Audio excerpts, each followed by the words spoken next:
നമസ്കാരം. എല്ലാവർക്കും Dzairന്റെ ഓൺലൈൻ ക്ലാസ്സുകളിലേക്ക് സ്വാഗതം. നമ്മൾ പഠിച്ചുകൊണ്ടിരുന്നത് ബിസിനസ്സിലെ +2 ബിസിനസ് സ്റ്റഡീസിലെ ബിസിനസ് എൻവയോൺമെൻറ്റ് എന്ന് പറയുന്ന ചാപ്റ്ററാണ്. അപ്പോൾ കുറച്ച് കാര്യങ്ങൾ പറഞ്ഞ കാര്യങ്ങളൊക്കെ ഓർമ്മയുണ്ടെന്ന് കരുതുന്നു. അപ്പോൾ പറഞ്ഞ കാര്യങ്ങളൊന്നും നോക്കിയിട്ട് നമുക്ക് ബാക്കി പോർഷൻസ് പഠിക്കാം. നമ്മൾ ആദ്യം പറഞ്ഞത് എന്താണ് ബിസിനസ്സിൻ്റെ എൻവയോൺമെൻറ്റ്, അല്ലേ? എന്താണ് ബിസിനസ്സിൻ്റെ പരിസ്ഥിതി എന്നാണ് നമ്മൾ പറഞ്ഞത്. ഒരു ബിസിനസ് സ്ഥാപനത്തിന് പുറമേ നിന്നുകൊണ്ട് ബിസിനസ് സ്ഥാപനത്തിൻ്റെ പ്രവർത്തനങ്ങളെ സ്വാധീനിക്കുന്ന എല്ലാ ഘടകങ്ങളെയും നമ്മൾ ചേർത്ത് വിളിച്ച പേരാണ് ബിസിനസ്സിൻ്റെ പരിസ്ഥിതി അല്ലെങ്കിൽ ബിസിനസ്സിൻ്റെ ചുറ്റുപാട്. അതിനകത്ത് വ്യക്തികൾ വരുന്നുണ്ട്, സ്ഥാപനങ്ങൾ വരുന്നുണ്ട്, അല്ലേ? മറ്റ് ഘടകങ്ങൾ വരുന്നുണ്ട്. എന്തു തന്നെ ആയാലും ബിസിനസ്സിനെ നിയന്ത്രിക്കാൻ പറ്റാത്തതും ബിസിനസ്സിന് പുറമേ നിന്നുകൊണ്ട് ബിസിനസ്സിൻ്റെ പ്രവർത്തനത്തെ സ്വാധീനിക്കുന്നതുമായിട്ടുള്ള ഘടകങ്ങളെ എല്ലാം കൂടി ചേർത്ത് വിളിക്കുന്ന പേരാണ് ബിസിനസ്സിൻ്റെ പരിസ്ഥിതി എന്ന് പറഞ്ഞു. Business environment is the sum total of all individuals, institutions and other forces which are outside the control of business but it can affect its performance. പിന്നെ നമ്മൾ അതിനകത്ത് എന്തൊക്കെ ഘടകങ്ങൾ ബിസിനസ്സിൻ്റെ എൻവയോൺമെൻറ്റിൻ്റെ ഭാഗമായിട്ട് എന്തെല്ലാം ഘടകങ്ങൾ വരുന്നുണ്ടെന്ന് പറയാം. ഇപ്പോൾ ബിസിനസ് സ്ഥാപനത്തിലേക്ക് വരുന്ന കസ്റ്റമേഴ്സ് എൻവയോൺമെൻറ്റിൻ്റെ ഭാഗമാണ്. ബിസിനസ്സിലേക്ക് സാധനങ്ങൾ സപ്ലൈ ചെയ്യുന്ന സപ്ലയേഴ്സ്, ഇൻവെസ്റ്റേഴ്സ്, അതോടൊപ്പം തന്നെ ബിസിനസ് സ്ഥാപനം പ്രവർത്തിക്കുന്ന പ്രദേശത്തെ ഗവൺമെൻറ്, ഭരിക്കുന്ന ഗവൺമെൻറ്റിൻ്റെ പോളിസികൾ, പാസ്സാക്കുന്ന നിയമങ്ങൾ, അതോടൊപ്പം തന്നെ ടെക്നോളജിയിൽ വരുന്ന മാറ്റങ്ങൾ, സാമ്പത്തിക മേഖലയിൽ വരുന്ന മാറ്റങ്ങൾ, അല്ലെങ്കിൽ വിനിമയ നിരക്കിൽ, അതോടൊപ്പം തന്നെ പലിശ നിരക്കിൽ വരുന്ന മാറ്റങ്ങൾ, ഇവയെല്ലാം ബിസിനസ് സ്ഥാപനത്തിൻ്റെ പ്രവർത്തനത്തെ എന്ത് ചെയ്യാറുണ്ട്? അഫക്റ്റ് ചെയ്യാറുണ്ട്. അപ്പോൾ ഇങ്ങനെ ബിസിനസ് സ്ഥാപനത്തിൻ്റെ പ്രവർത്തനം സ്വാധീനിക്കുന്ന എല്ലാ ഘടകങ്ങളെയും നമ്മൾ വിളിച്ച പേരാണ് ബിസിനസ്സിൻ്റെ എൻവയോൺമെൻറ്റ്. പിന്നെ നമ്മൾ പറഞ്ഞത് ബിസിനസ്സിൻ്റെ എൻവയോൺമെൻറ്റിൻ്റെ കുറച്ച് സവിശേഷതകൾ, ഫീച്ചേഴ്സ് ഓഫ് ബിസിനസ് എൻവയോൺമെൻറ്റ് ആണ് പറഞ്ഞത്. കുറച്ച് പോയിന്റുകൾ പറഞ്ഞു. ഒന്നാമത്തെ പോയിന്റ് നമ്മൾ പറഞ്ഞത് ബിസിനസ്സിൻ്റെ എൻവയോൺമെൻറ്റ് എന്ന് പറയുന്നത് it is A totality of external forces, അല്ലേ? സ്ഥാപനത്തിന് പുറമേ നിന്നുകൊണ്ട് സ്ഥാപനത്തിൻ്റെ പ്രവർത്തനത്തെ സ്വാധീനിക്കുന്ന ഘടകങ്ങളുടെ ആകെത്തുകയാണ് ബിസിനസ്സിൻ്റെ എന്ന് പറയുന്നത് എൻവയോൺമെൻറ്റ് എന്ന് പറയുന്നത്. അപ്പോൾ ഒന്നാമത്തെ പോയിൻ്റായിട്ട് നമ്മൾ പറഞ്ഞു business environment is A totality of all external forces. രണ്ടാമത്തെ എൻവയോൺമെൻറ്റിൻ്റെ പ്രത്യേകത എന്ന് പറയുന്നത് ഇറ്റ്സ് എ ഡൈനാമിക്, അല്ലേ? ഡൈനാമിക്കാണ്. അതിവേഗം മാറ്റങ്ങൾക്ക് വളരെ റാപ്പിഡായിട്ട് വളരെ പെട്ടെന്ന് തന്നെ മാറ്റങ്ങൾക്ക് വിധേയമായി കൊണ്ടിരിക്കുന്നതാണ് ബിസിനസ്സിൻ്റെ എൻവയോൺമെൻറ്റ് എന്ന് പറയുന്നത്. ഒരിക്കലും അത് കോൺസ്റ്റൻ്റ് അല്ല. നമ്മൾ എക്സാമ്പിളും പറഞ്ഞു. ഇപ്പോൾ കസ്റ്റമേഴ്സിൻ്റെ ടേസ്റ്റ് നമുക്ക് തന്നെ സ്വയം എടുത്ത് നോക്കാം. നമ്മുടെ ഓരോരുത്തരുടെയും താല്പര്യങ്ങൾ എല്ലാ കാലത്തും ഒരുപോലെ ആയിരിക്കത്തില്ല. കാലം മാറുന്നതിനനുസരിച്ച് നമ്മുടെ താല്പര്യങ്ങളിലും മാറ്റം വരും.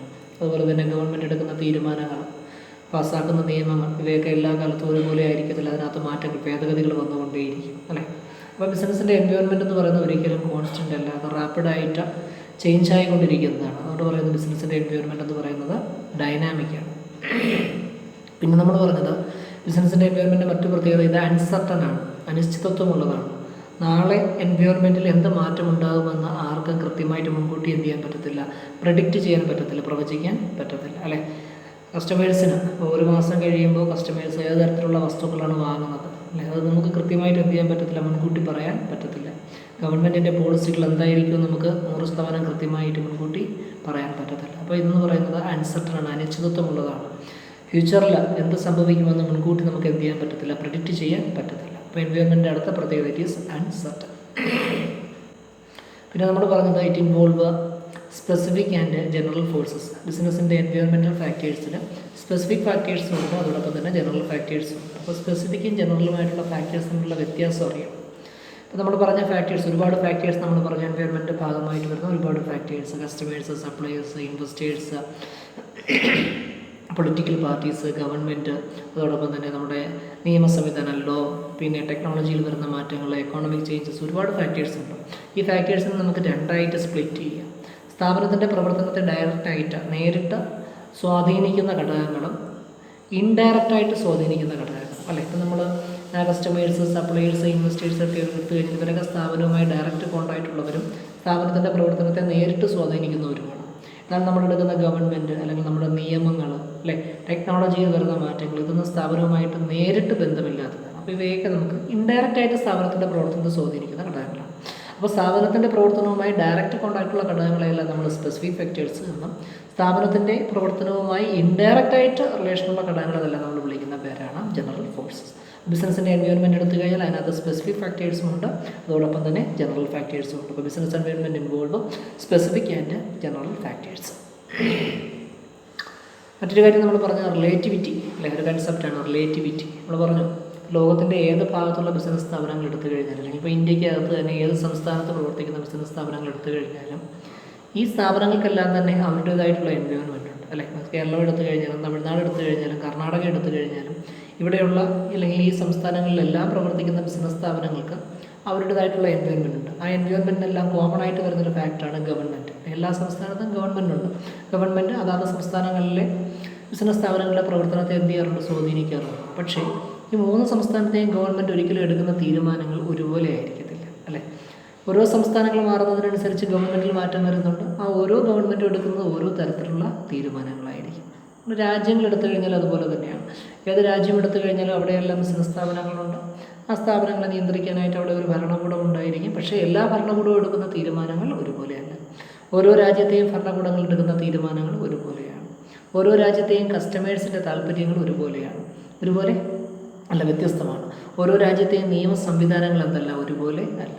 ഓരോ രാജ്യത്തെയും സാമ്പത്തിക മേഖല ഒരുപോലെയല്ല. ഓരോ രാജ്യത്തെയും ടെക്നോളജി ഒരുപോലെയല്ല. കണ്ടോ? അപ്പോൾ സ്ഥലങ്ങൾ മാറുന്നതിനനുസരിച്ച്, പ്ലേസ് ടു പ്ലേസ് അല്ലെങ്കിൽ കൺട്രി ടു കൺട്രി, രാജ്യങ്ങൾ മാറുന്നതിനനുസരിച്ച്, സ്ഥലങ്ങൾ മാറുന്നതിനനുസരിച്ച് ബിസിനസ്സിൻ്റെ എൻവയോൺമെൻറ്റിൽ എന്ത് വരാറുണ്ട്, മാറ്റം വരാറുണ്ട്. ഈ ഒരു കൺസെപ്റ്റ് നമ്മൾ വിളിക്കുന്ന പേരാണ് റിലേറ്റിവിറ്റി. അപ്പോൾ ബിസിനസ്സിൻ്റെ എൻവയോൺമെൻറ്റ് പ്രത്യേകതകൾ ചോദിച്ചു കഴിഞ്ഞാൽ എഴുതി വയ്ക്കും. ബിസിനസ്സിൻ്റെ എൻവയോൺമെൻറ്റ് എന്ന് പറയുന്ന ഒന്നാമത് നമ്മൾ പറഞ്ഞിട്ട് is A totality of all external forces. രണ്ടാമത് പറഞ്ഞിട്ട് ഇസ് ഡൈനാമിക്കൽ, വളരെ റാപ്പിഡായിട്ട് മാറ്റങ്ങൾക്ക് വിധേയമായി കൊണ്ടിരിക്കുന്ന ഒന്നാണ് ബിസിനസ്സിൻ്റെ എൻവയോൺമെൻറ്റ്. ഇറ്റ് ഈസ് അൺസർട്ടൺ, അല്ലെ, ഭാവിയിൽ എന്ത് സംഭവിക്കും, ഫ്യൂച്ചറിൽ എന്ത് സംഭവിക്കുമെന്ന് ആർക്കും മുൻകൂട്ടി എന്ത് ചെയ്യാൻ പറ്റത്തില്ല, പ്രെഡിക്റ്റ് ചെയ്യാൻ പറ്റത്തില്ല. ഇറ്റ് ഈസ് അൺസർട്ടൺ ആണെന്ന് പറഞ്ഞു. പിന്നെ നമ്മൾ പറഞ്ഞിട്ട് involve specific and general forces അല്ലേ. സ്പെസിഫിക് ഫോഴ്സസ് എന്ന് പറയുമ്പോൾ അതിനകത്ത് ഓർമ്മ it include the factors like ഏതൊക്കെയാണ്, കസ്റ്റമേഴ്സ്, അതോടൊപ്പം തന്നെ സപ്ലയേഴ്സ്, കോമ്പറ്റീറ്റേഴ്സ് അല്ലേ. ബിസിനസ് സ്ഥാപനവുമായി ഡയറക്റ്റ് ലിങ്കുള്ള ഇത്തരം ഫാക്ടേഴ്സിന് നമ്മൾ വിളിക്കുന്ന പേരാണ് സ്പെസിഫിക് ഫോഴ്സസ്. ഇനി ഇൻഡയറക്റ്റ് സ്ഥാപനവുമായി റിലേഷൻ വരുന്ന അല്ലേ ഗവൺമെൻറ്, അതോടൊപ്പം തന്നെ നമ്മുടെ laws, technological changes, economic changes, ഇവയൊക്കെ നമ്മൾ വിളിക്കുന്ന പേരാണ് ജനറൽ ഫോഴ്സസ്.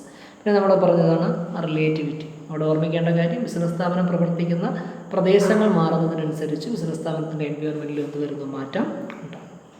അത്രയാണ് നമ്മൾ ഫീച്ചേഴ്സായിട്ട് പറയുന്നത്.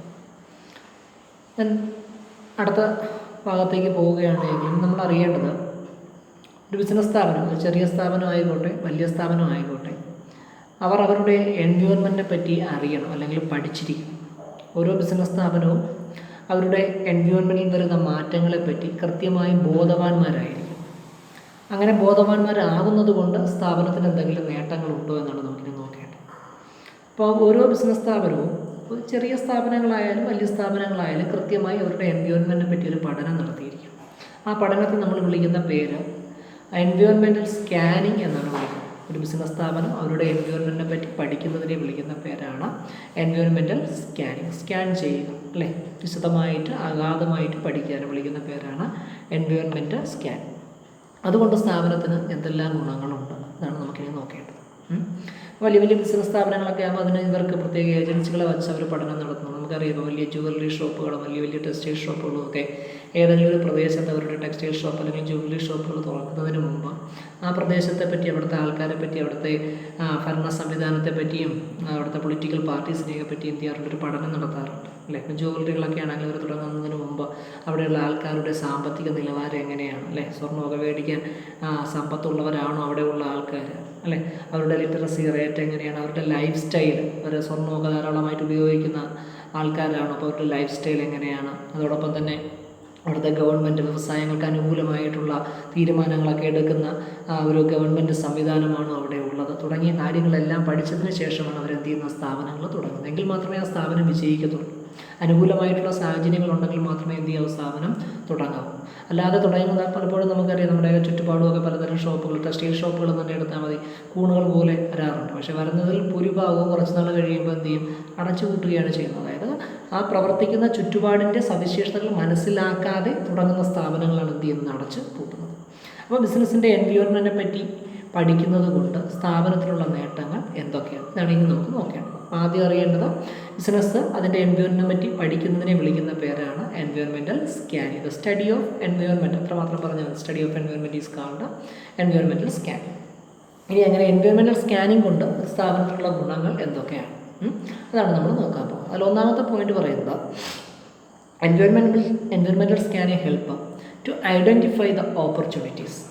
അവസരങ്ങൾ കണ്ടെത്തുന്നതിന് ബിസിനസ് സ്ഥാപനത്തിന് അതിൻ്റെ എൻവയോൺമെൻറ്റിനെ പറ്റിയുള്ള പഠനം സഹായിക്കും. അവസരങ്ങൾ അല്ലേ, അവസരങ്ങൾ കാത്തു നിൽക്കാറില്ല, അത് ആദ്യം കണ്ടെത്തി ആരാണോ ഉപയോഗപ്പെടുത്തുന്നത് അവനാണ് ലാഭം ഉണ്ടാകുന്നത്.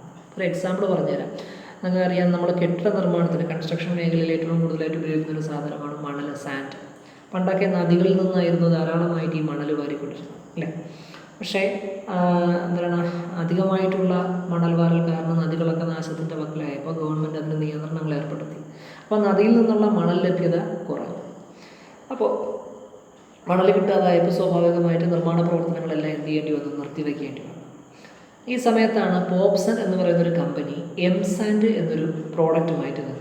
സാൻഡ് പാറ പൊടിച്ച് മണലിന് പകരം നമുക്ക് ഉപയോഗിക്കാൻ പറ്റുന്ന സാധനമാണ് സാൻഡ്. അപ്പോൾ ആറ്റിൽ നിന്ന് നദികളിൽ നിന്നുള്ള മണലൊക്കെ കിട്ടാതായപ്പോൾ ആൾക്കാർ വ്യാപകമായിട്ട് ഈ സാൻഡ് വാങ്ങി ഉപയോഗിക്കാൻ തുടങ്ങി. അപ്പോൾ അവർക്ക്, ആ കമ്പനിക്ക് വൺ ലാഭമാണ് അതിൽ കൂടി ഉണ്ടാക്കി. അതിനുശേഷം പല കമ്പനിക്കാരും വന്നു, പലരും എന്ത് ചെയ്തു, സാൻഡൊക്കെ പ്രൊഡ്യൂസ് ചെയ്തുവെങ്കിലും ഇവരുണ്ടാക്കിയ അത്രയും നേട്ടം മറ്റുള്ള ആർക്കും ഉണ്ടാക്കാൻ പറ്റില്ല. കാരണം ആദ്യമായി ഇങ്ങനൊരു അവസരം ഉണ്ട് എന്ന് മനസ്സിലാക്കി ഇങ്ങനൊരു പ്രോഡക്റ്റ് കൊണ്ടുവന്ന് മാർക്കറ്റ് ചെയ്തത് ഇവരാണ്. അതുകൊണ്ട് തന്നെ ഇവർക്ക് നല്ല ലാഭം ഉണ്ടാക്കുകയും ചെയ്യും കേട്ടോ. അപ്പോൾ അവർ എൻവയോൺമെൻറ്റിനെ പറ്റി പഠിച്ചത് കൊണ്ടാണ്.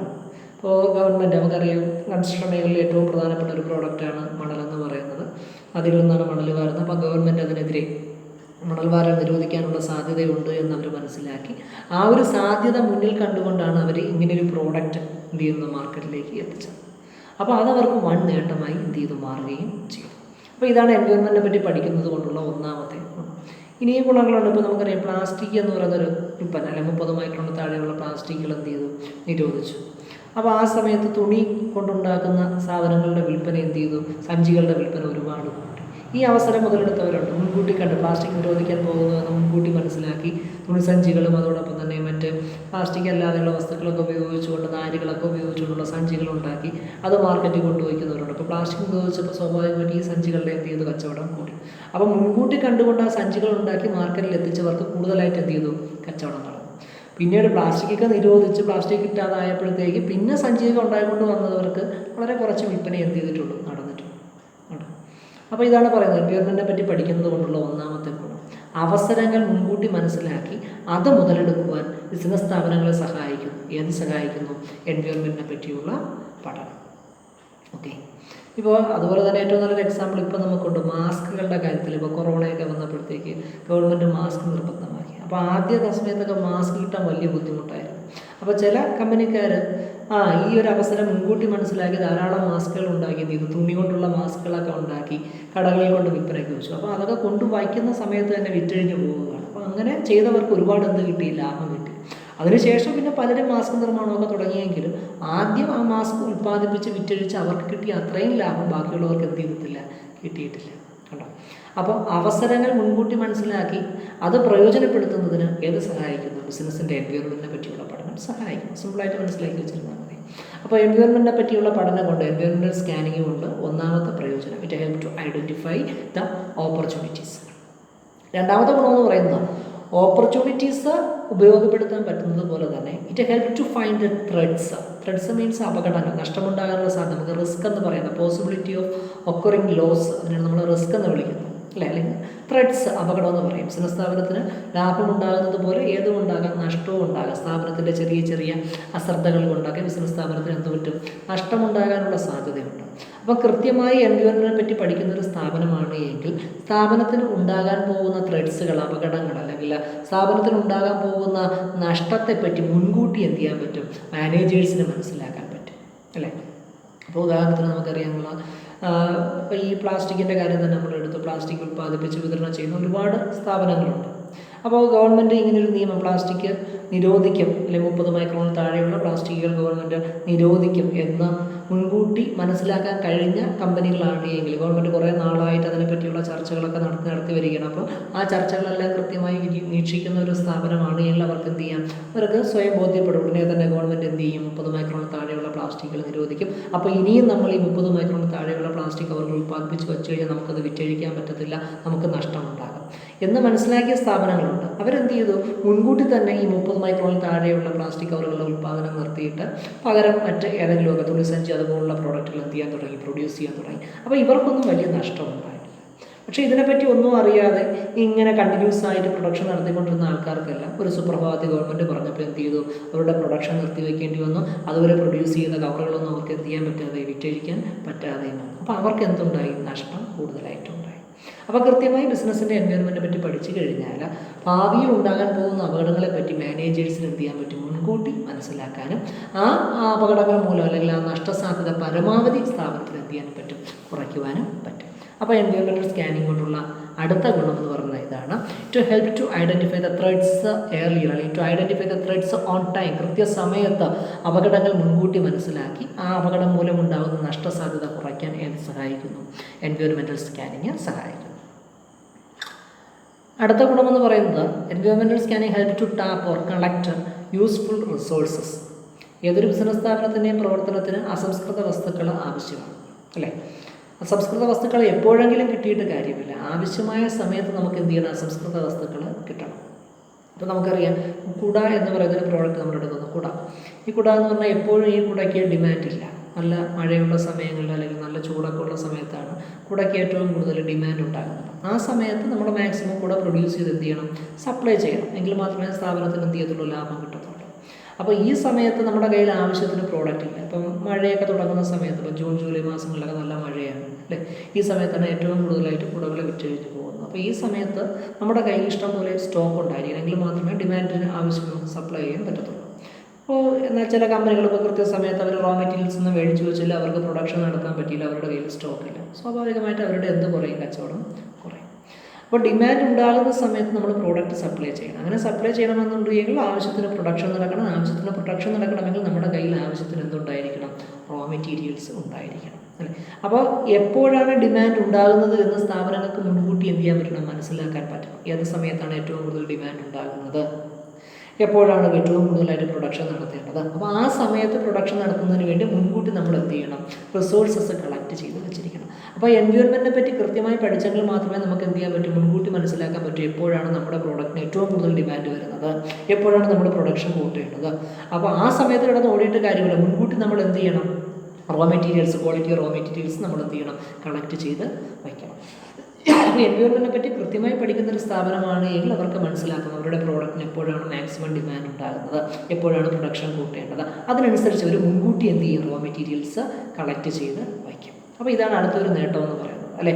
ടാപ്പിംഗ് റിസോഴ്സസ് അല്ലെങ്കിൽ കളക്ടിങ് റിസോഴ്സസ്, കൃത്യസമയത്ത് അസംസ്കൃത വസ്തുക്കൾ ശേഖരിച്ച് വയ്ക്കുവാൻ ഏത് സഹായിക്കുന്നു, ബിസിനസ്സിൻ്റെ എൻവയോൺമെൻറ്റിനെ പറ്റിയുള്ള പഠനം സഹായിക്കുന്നു. മുമ്പൊക്കെ നമുക്കറിയാം, നമ്മുടെയൊക്കെ വീടുകളിൽ ഈ ഫിലമെൻറ്റ് ബൾബുകളാണ് ഉണ്ടായിരുന്നത്. എന്നാൽ കാലഘട്ടം ഇങ്ങനെ കഴിഞ്ഞ് ബൾബുകളുടെ പ്രത്യേകത അറിയാം, നമ്മൾ വൈദ്യുതി ഒരുപാട് ചിലവാകുന്നുണ്ടല്ലേ, നമ്മൾ പ്രകാശത്തോടൊപ്പം ഒരുപാട് വൈദ്യുതി താപമായിട്ട് പോകുന്നുണ്ട്, നഷ്ടമാണ് നമുക്ക്, വൈദ്യുതി ഒരുപാട് നഷ്ടപ്പെടുകയാണ് ചെയ്യുന്നത്. അപ്പോൾ അതിനൊരു മാറ്റം വന്നു, അല്ലേ? അത് മാറിയിട്ട് പകരം CFL ബൾബുകൾ വരാൻ തുടങ്ങി. അപ്പോൾ ചില കമ്പനികൾ ഇത് മുൻകൂട്ടി മനസ്സിലാക്കി അവരെന്ത് ചെയ്യുക, CFL ബൾബുകൾ പ്രൊഡ്യൂസ് ചെയ്യുന്നതിന് ആവശ്യമായിട്ടുള്ള റോ മെറ്റീരിയൽസൊക്കെ മുൻകൂട്ടി കളക്ട് ചെയ്ത് വെച്ചു. അവരെന്ത് ചെയ്തു, ആദ്യം പ്രൊഡക്ഷൻ CFL ബൾബുകൾ പ്രൊഡ്യൂസ് ചെയ്ത് എന്ത് ചെയ്യാൻ തുടങ്ങി, വിറ്റഴിക്കാൻ തുടങ്ങി. അപ്പോൾ അവർക്ക് കൂടുതൽ എന്ത് ചെയ്തില്ല, നേട്ടം ഉണ്ടാകാൻ കഴിഞ്ഞു. ബാക്കിയുള്ള കമ്പനികളൊക്കെ ഇങ്ങനൊരു സാധ്യത മനസ്സിലാക്കി പിന്നെ ഈ ബൾബ് പ്രൊഡ്യൂസ് ചെയ്യുന്നതിന് ആവശ്യമായിട്ടുള്ള റോ മെറ്റീരിയൽസ് കളക്ട് ചെയ്ത് പ്രൊഡക്ഷൻ നടത്തി മാർക്കറ്റിൽ അവരുടെ പ്രോഡക്റ്റ് എത്തിയപ്പോഴത്തേക്ക് ഒരുപാട് വൈകിപ്പോയി. അവർക്കൊക്കെ വളരെ കുറച്ച് മാത്രമേ എന്ത് ചെയ്യാൻ പറ്റുള്ളൂ, നേട്ടം ഉണ്ടാക്കാനും പറ്റുള്ളൂ. അപ്പോൾ ബിസിനസ്സിൻ്റെ എൻവയോൺമെൻറ്റിനെ പറ്റി പഠിക്കുന്നത് കൊണ്ടുള്ള കൃത്യമായിട്ടുള്ള അടുത്ത ഗുണമെന്ന് പറയുന്നത്, ടാപ്പിംഗ് യൂസ്ഫുൾ റിസോഴ്സസ്, ആവശ്യമായിട്ടുള്ള റിസോഴ്സസ് കൃത്യസമയത്ത് ഓൺ ടൈമിൽ നമുക്ക് എന്ത് ചെയ്യാൻ പറ്റും, കളക്ട് ചെയ്ത് വയ്ക്കാൻ ബിസിനസ്സിൻ്റെ എൻവയോൺമെൻറ്റിനെ പറ്റിയുള്ള പഠനം സഹായിക്കും. 3 ഫീച്ചേഴ്സാണ് നമ്മൾ പറഞ്ഞത്. ഒന്നാമത്തെ ഫീച്ചർ എന്ന് പറയുന്നത്, it help to identify opportunities, അവസരങ്ങൾ കണ്ടെത്തുവാനും അത് മുതലെടുത്ത് ലാഭം ഉണ്ടാക്കുവാനും സഹായിക്കുന്നു. It help to identify the threats earlier, അല്ലേ? എൻവയോൺമെൻറ്റിനെ പറ്റിയുള്ള പഠനം സ്ഥാപനത്തിൽ ഉണ്ടാകാൻ സാധ്യതയുള്ള നഷ്ടസാധ്യതകളെ പറ്റി മുൻകൂട്ടി മനസ്സിലാക്കുവാനും നഷ്ടസാധ്യത കുറയ്ക്കുവാനും മാനേജേഴ്സിനെ സഹായിക്കുന്നു. അടുത്ത പറഞ്ഞത് യൂസ്ഫുൾ കളക്ടിങ്, അല്ലെ? It help to collect or tap useful resources, ആവശ്യമായിട്ടുള്ള അസംസ്കൃത വസ്തുക്കൾ കൃത്യസമയത്ത് ശേഖരിച്ച് വയ്ക്കുവാൻ ഏത് സഹായിക്കുന്നു, ബിസിനസ്സിൻ്റെ എൻവയോൺമെൻറ്റിനെ പറ്റിയുള്ള പഠനം സഹായിക്കുന്നു. ഇതിനടുത്ത് പറയുന്നത്, it helps in policy making, അല്ലെങ്കിൽ it assistance in planning and policy making. ഇതാണ് പ്ലാനിങ് എന്ന് വെച്ചാൽ, നമുക്ക് പഠിക്കേണ്ടതാണ് അതൊക്കെ. പ്ലാനിങ് മീൻസ് ഏതൊരു ബിസിനസ് സ്ഥാപനവും ഏതൊരു പ്രവൃത്തി ചെയ്യുന്നതിന് മുമ്പും ചെയ്യേണ്ട കാര്യങ്ങൾ എങ്ങനെ ചെയ്യണമെന്ന് മുൻകൂട്ടി തീരുമാനിക്കാറുണ്ട്. ഇതിനാണ് നമ്മൾ പ്ലാനിങ് എന്ന് പറയുന്നത്. ഒരു പ്രവൃത്തി ചെയ്യുന്നതിന് മുമ്പ് ആ പ്രവൃത്തി എങ്ങനെ ചെയ്യണമെന്ന് മുൻകൂട്ടി തീരുമാനിക്കുന്നതിനെ വിളിക്കുന്ന പേരാണ് planning.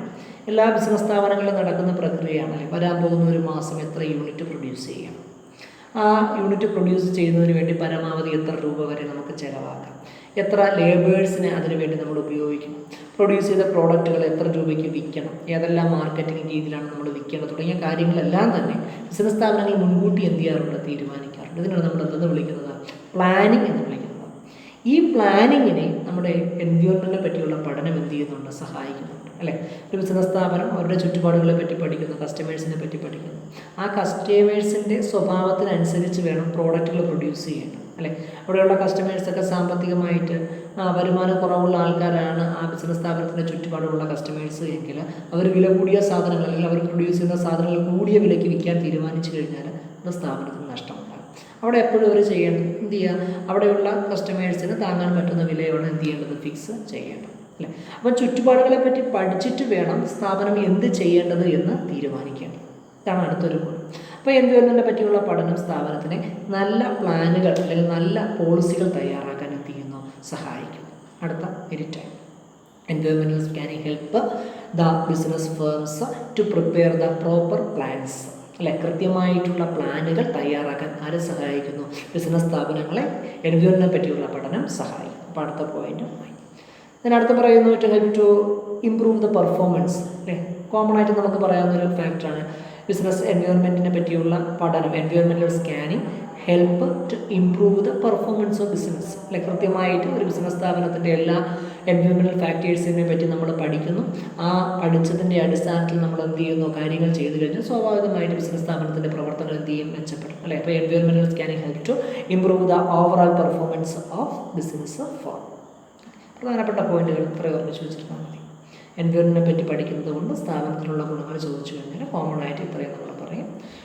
To help to identify the opportunities, to help to identify the threats earlier, അതോടൊപ്പം തന്നെ to collect or to tap useful resources, to help to improve the performance of business, to help to prepare proper plans etcetera.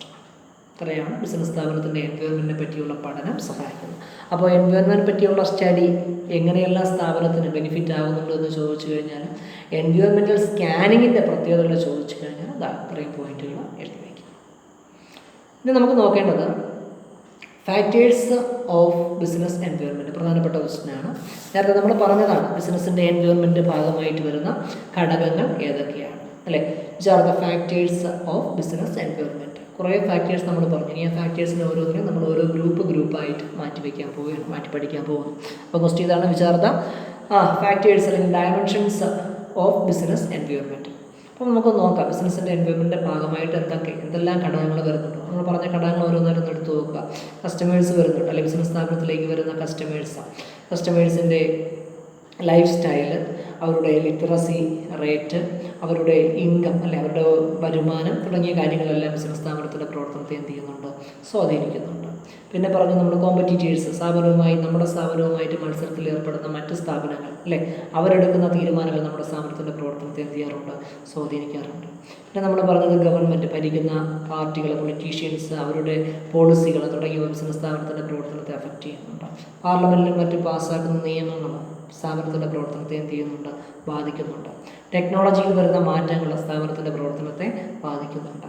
സാമ്പത്തിക മേഖലയിൽ എക്കോണമിക്കായിട്ട് വരുന്ന മാറ്റങ്ങൾ, interest റേറ്റിൽ വരുന്ന മാറ്റങ്ങൾ, അതോടൊപ്പം തന്നെ നമ്മുടെ എക്സ്ചേഞ്ച് റേറ്റ്, വിദേശ വിനിമയ നിരക്കിൽ വരുന്ന മാറ്റങ്ങൾ, ഇവയെല്ലാം നമ്മൾ എന്ത് ചെയ്യുന്നുണ്ട്, സ്ഥാപനത്തിൻ്റെ പ്രവർത്തനത്തെ ബാധിക്കുന്നുണ്ട്. ഇങ്ങനെ ഒരുപാട് ഫാക്ടേഴ്സ് ഉണ്ട്. അപ്പോൾ ഈ ഫാക്ടേഴ്സിന് നമ്മൾ ഗ്രൂപ്പുകളായിട്ട് മാറ്റാൻ പോവുകയാണ്. ഇതിനാണ് നമ്മൾ ഡയമെൻഷൻസ് ഓഫ് ബിസിനസ് എൻവയോൺമെൻറ്റ് എന്ന് പറയുന്നത്. ബിസിനസ് എൻവയോൺമെൻറ്റിൻ്റെ ഡയമെൻഷൻസ്. അപ്പോൾ ഏതൊക്കെയാണ് ആ ഡയമെൻഷൻസ് എന്ന് വെച്ച് കഴിഞ്ഞാൽ ഇങ്ങനെ പറയും. സോഷ്യലായിട്ടുള്ള ഫാക്ടേഴ്സ് വരുന്നുണ്ട്, അല്ലെങ്കിൽ സോഷ്യൽ എൻവയോൺമെൻറ്റ് വരുന്നുണ്ട്, എക്കോണമിക്കൽ എൻവയോൺമെൻറ്റ് വരുന്നുണ്ട്, ലീഗൽ എൻവയോൺമെൻറ്റ് വരുന്നുണ്ട്, പൊളിറ്റിക്കൽ എൻവയോൺമെൻറ്റ് വരുന്നുണ്ട്, അതോടൊപ്പം തന്നെ ടെക്നോളജിക്കൽ എൻവയോൺമെൻറ്റും വരുന്നുണ്ട്. ബിസിനസ് എൻവയോൺമെൻറ്റ് ഡയമെൻഷൻസ് ചോദിച്ചു കഴിഞ്ഞാൽ ഇത്രയാണ് വരുന്നത്.